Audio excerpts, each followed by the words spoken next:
Salut tout le monde et bienvenue dans cette revue de presse du lundi. Comment démarrer autrement que par la super manita du FC Barcelone qui a écrasé le Real Madrid en finale de la Super Coupe d'Espagne. Victoire 5-2 des Catalans qui ont totalement surclassé les Madrilènes. D'ailleurs il y avait déjà 4-1 à la mi-temps alors que Kylian Mbappé avait ouvert le score. Une manita de champion titre le Mundo Deportivo. Ça fait déjà 2 classicos cette saison et 2 démonstrations du Barça qui confirment son retour au premier plan. La presse européenne n'est pas passée à côté de la rencontre et met en avant le show barcelonais. C'est le cas du Daily Mirror. Même chose en Italie avec le Corriere dello Sport. Dans cette démonstration du Barça, presque tout le monde a brillé, notamment Lamine Yamal qui a inscrit le but de l'égalisation. Sport ne se trompe pas en parlant du crack espagnol qui a été énorme alors qu'il revient tout juste de blessure. Même rengaine pour Rafinha, le capitaine du Barça. Un nouveau doublé pour l'international brésilien qui confirme match après match qu'il a pris une nouvelle dimension cette saison et que le brassard l'aide encore plus. L'ancien Rennais est déjà à 19 buts toutes compétitions confondues cette saison. On va partir dans la capitale espagnole où l'ambiance n'est pas la même pour le Real Madrid. En une, Marca met en avant la nouvelle démonstration de force qu'Hansi Flick a infligée à Carlo Ancelotti, à tel point que le score aurait pu être plus lourd si Thibaut Courtois avait été moins brillant et que Chesney n'avait pas été exclu. Kylian Mbappé est le seul qui a brillé côté madrilène.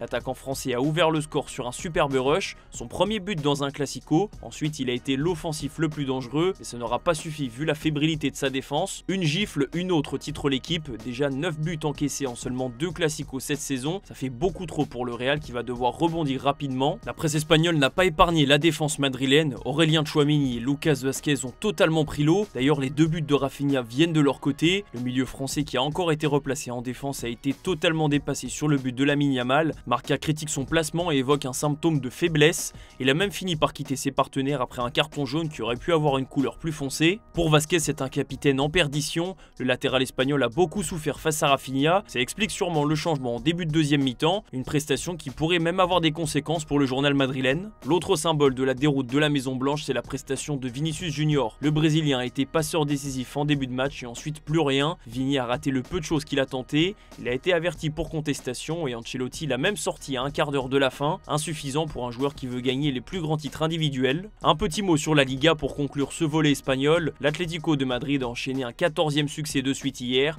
un record pour les colchoneros. Un but de Julián Álvarez aura suffi pour que les Madrilènes s'offrent le statut de champion d'automne. On attendait le Barça et le Real. Finalement, l'Atlético a su tirer son épingle du jeu et est clairement un candidat au titre. On file en France où le PSG a fait le strict minimum contre l'AS Saint-Etienne. Victoire 2-1 grâce à un doublé d'Ousmane Dembélé, mais le plus dur reste à faire comme l'écrit l'équipe. Les Parisiens, hormis Dembélé qui enchaîne les buts ces dernières semaines, ont encore été maladroits et c'est pas forcément très rassurant à une grosse semaine du choc contre Manchester City en Ligue des Champions. D'ailleurs, le progrès souligne la belle prestation des Verts qui ont bousculé Paris. Le coup franc direct de Davitashvili a eu le mérite de relancer le match et de faire passer un petit frisson dans les tribunes du parc. Insuffisant pour ramener un point, mais ça montre que le PSG n'est plus aussi intraitable qu'il l'a été. La Ligue du Champion précise tout de même l'équipe. Il faut rappeler que malgré des prestations parfois moyennes, le PSG est largement leader de Ligue 1 avec 7 points d'avance sur l'OM, suffisant pour se focaliser sereinement sur la Ligue des Champions, les échéances importantes qui arrivent. Direction l'Italie où l'Inter Milan l'a emporté sur la plus petite démarche hier contre Venise. Toujours eux titre la Gazzetta dello Sport parce que les interistes ont su profiter des faux pas des concurrents pour garder le cap à la deuxième place. Il n'y a que Naples qui maintient la cadence, rappelle le Corriere dello Sport. Une victoire 2-0 contre le Hellas Vérone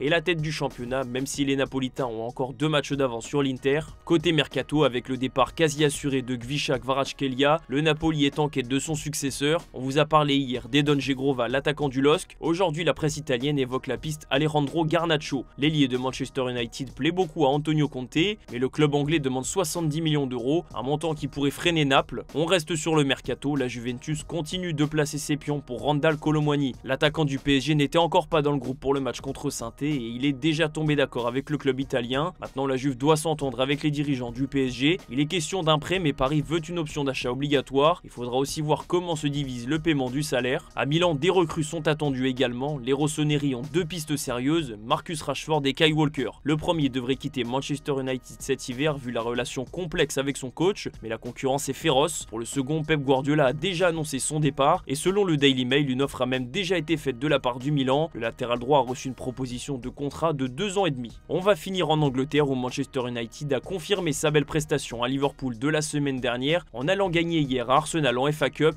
Les Red Devils sont emportés au tir au but et ont tout donné pour la coupe comme l'illustre le Daily Mirror. On parle même d'une rédemption pour Manchester United qui à l'image de Joshua Zirkzee est en train de retrouver le sourire. L'autre grand monsieur de cette victoire c'est Altay Bayindir, le gardien gardien de but turc, le tir au but stoppé de Kai Havertz, des parades décisives, bref, tout a souri aux hommes de Ruben Amorim hier, 10 sur 10 ironise même le Mirror. Si Manchester United joue de la même manière en première ligue, les Mancuniens devraient faire mieux que leur actuelle 13e place au classement. Un petit détour par l'Allemagne pour conclure, un autre Joshua s'est exprimé sur son avenir, c'est Kimmich. Le milieu de terrain du Bayern Munich sera en fin de contrat le 30 juin prochain et il ne manque clairement pas de prétendants. Pour autant, Kimmich n'a pas prévu d'aller voir ailleurs. Il a expliqué au micro de Bild qu'il était plus proche d'une prolongation que d'un départ, vu la direction prise par le Bayern depuis quelques mois. Une excellente nouvelle pour le club bavarois. Voilà, c'est la fin de cette revue de presse. Merci de l'avoir suivi et comme d'habitude, on se donne rendez-vous en fin d'après-midi pour le JT Foot Mercato.